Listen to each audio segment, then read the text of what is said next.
Assalamualaikum warahmatullahi wabarakatuh. Yang terhormat Bapak dan Ibu Guru, yang terhormat Bapak dan Ibu Wakil Kepala Sekolah, yang terhormat Bapak dan Ibu Kepala Sekolah. Bahasan kita kali ini adalah bahasan tentang penilaian proyek yang kita beri nama penilaian sesi 3C.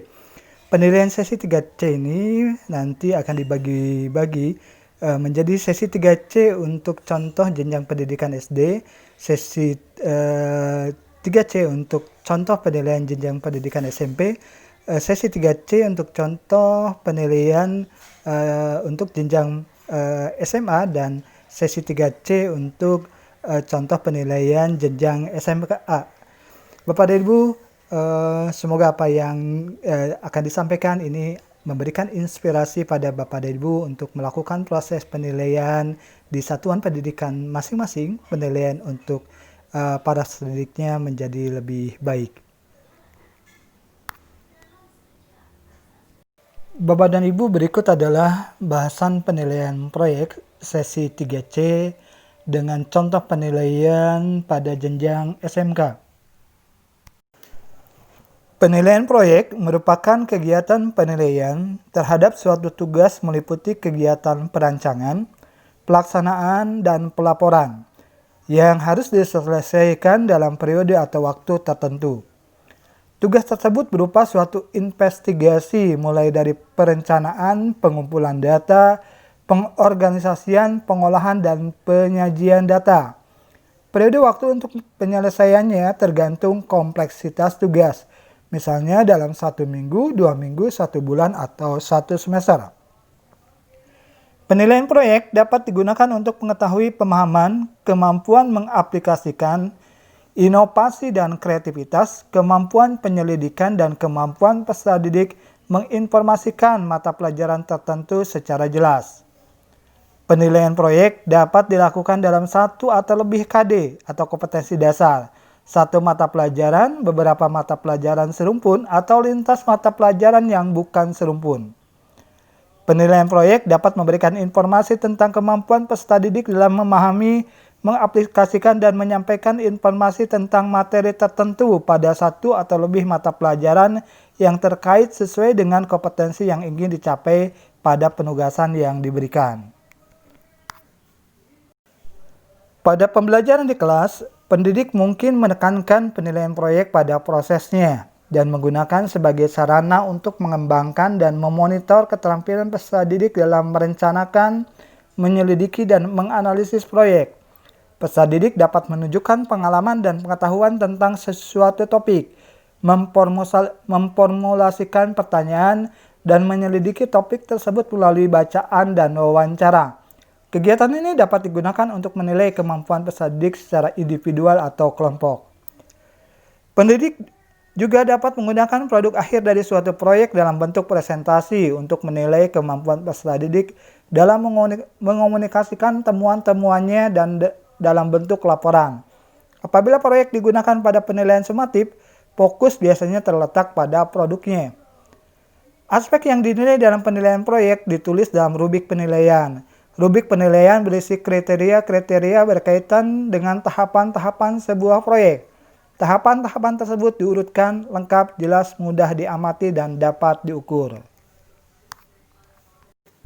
Penilaian proyek dapat dilakukan pada setiap langkah yang meliputi persiapan atau perencanaan, proses pengerjaan, dan pelaporan.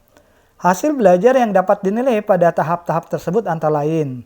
Pertama, tahap persiapan, yaitu kemampuan merencanakan dan mengorganisasikan tugas atau proyek. Kemampuan memperoleh informasi awal atau data-data awal. Kedua, tahap pelaksanaan. Kemampuan bekerja dalam kelompok. Kemampuan untuk melaksanakan tugas secara mandiri. Kemampuan mengidentifikasi dan mengumpulkan informasi, serta kemampuan menganalisis permasalahan. Ketiga, tahap pelaporan. Tahap-tahap yang dinilainya yaitu kemampuan menganalisis dan menginterpretasikan data, kemampuan membuat laporan, dan kemampuan menyampaikan hasil. Sistematika atau urutan penyusunan perangkat atau instrumen penilaian proyek terdiri dari: pertama, identitas.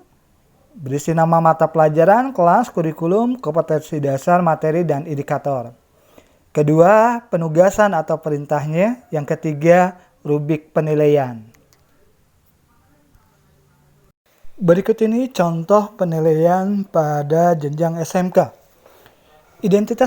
Identitas penilaian, mata pelajaran pengolahan dan penyajian makanan Indonesia. Kelas dan semester, kelas 12 semester 1, kurikulum 2013.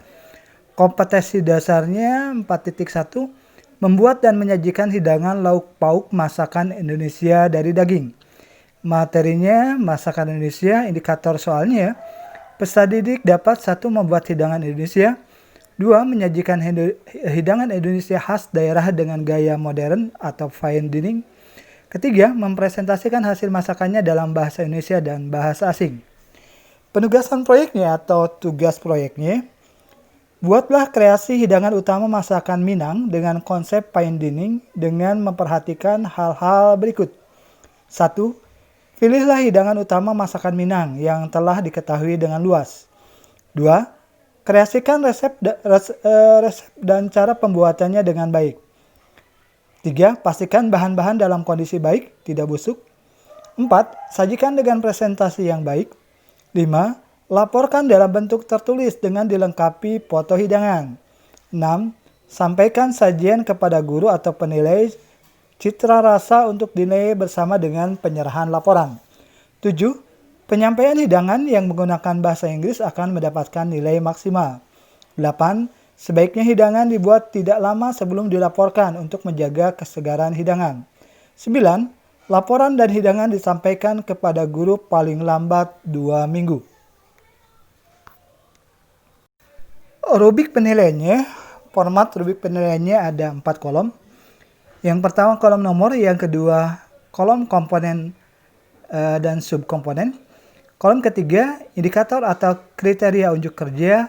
Kolom keempat kolom skor.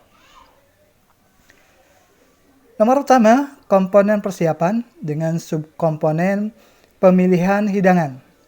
Skor 4, bila hidangan yang dipilih merupakan hidangan khas Minang berbasis daging dan sudah dikenal luas. Skor 3, hidangan yang dipilih merupakan hidangan khas Minang berbasis daging namun belum dikenal luas. Skor 2, hidangan yang dipilih merupakan hidangan khas Minang bukan berbasis daging namun dikenal luas. Skor 1, hidangan yang dipilih merupakan hidangan khas Minang bukan berbasis daging dan belum dikenal luas. Berikutnya subkomponen keduanya persiapan alat. Skor 4, alat dipersiapkan dengan tepat dan bersih. Skor 3, alat dipersiapkan dengan kurang tepat namun bersih. Skor 2, alat dipersiapkan dengan tepat namun kurang bersih. Skor 1, alat dipersiapkan dengan kurang tepat dan kurang bersih. Subkomponen berikutnya persiapan bahan. Skor 4, bahan-bahan yang disiapkan dalam keadaan lengkap dan segar. Skor 3, bahan-bahan yang disiapkan dalam keadaan kurang lengkap namun segar. Skor 2, bahan-bahan yang disiapkan dalam keadaan lengkap namun kurang segar. Skor 1, bahan-bahan yang disiapkan dalam keadaan kurang lengkap dan kurang segar. Komponen penilaian yang kedua yaitu komponen proses kerja. Dengan subkomponen mengkreasikan resep makanan. Skor 4 bila kreasi resep makanan orisinal dan menarik. Skor 3 bila kreasi resep masakan orisinal namun kurang menarik. Skor 2, kreasi resepnya makin kurang orisinal namun menarik. Skor 1, kreasi resep masakan kurang orisinal dan kurang menarik. Subkomponen kedua dari proses kerja adalah sistematika kerja.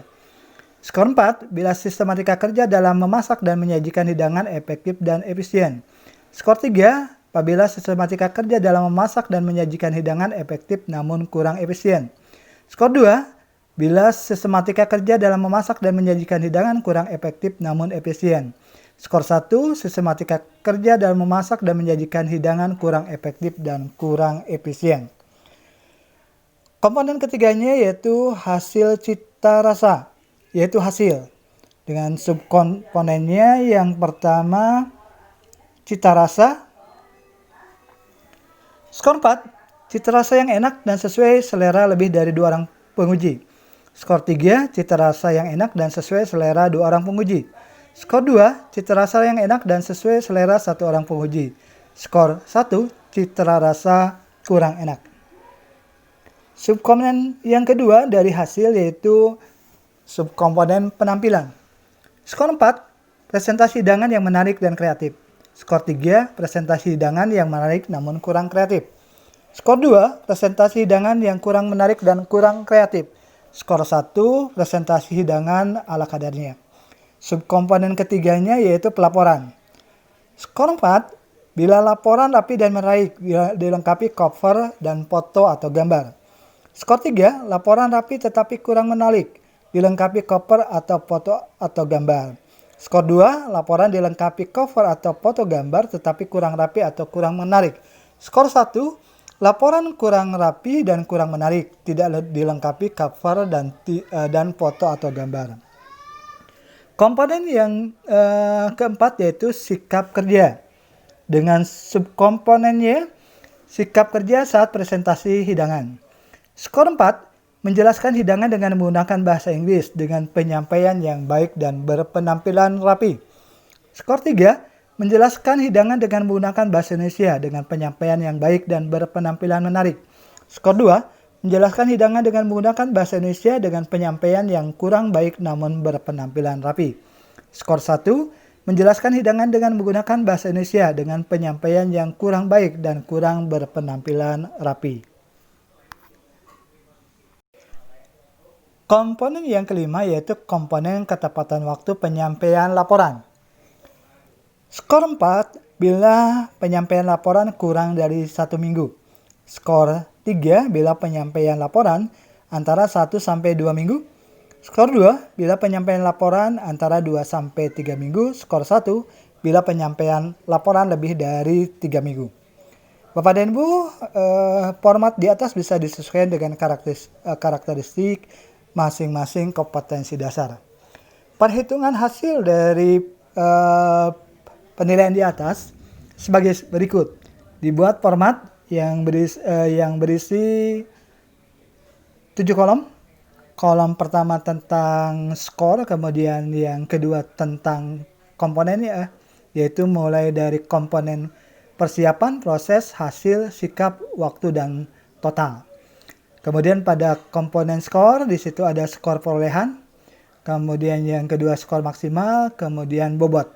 Bobot untuk persiapan itu 10%, kemudian untuk proses 30%, untuk hasil 40%, untuk sikap 10%, dan untuk waktu juga 10%. Dengan total seluruhannya bobotnya 100. Adapun untuk penghitungannya, selain bobot tadi ada baris tentang total nilainya. Adapun untuk penghitungannya, nilai total itu sama dengan summa atau jumlah skor perolehan dibagi skor maksimum dikali bobot.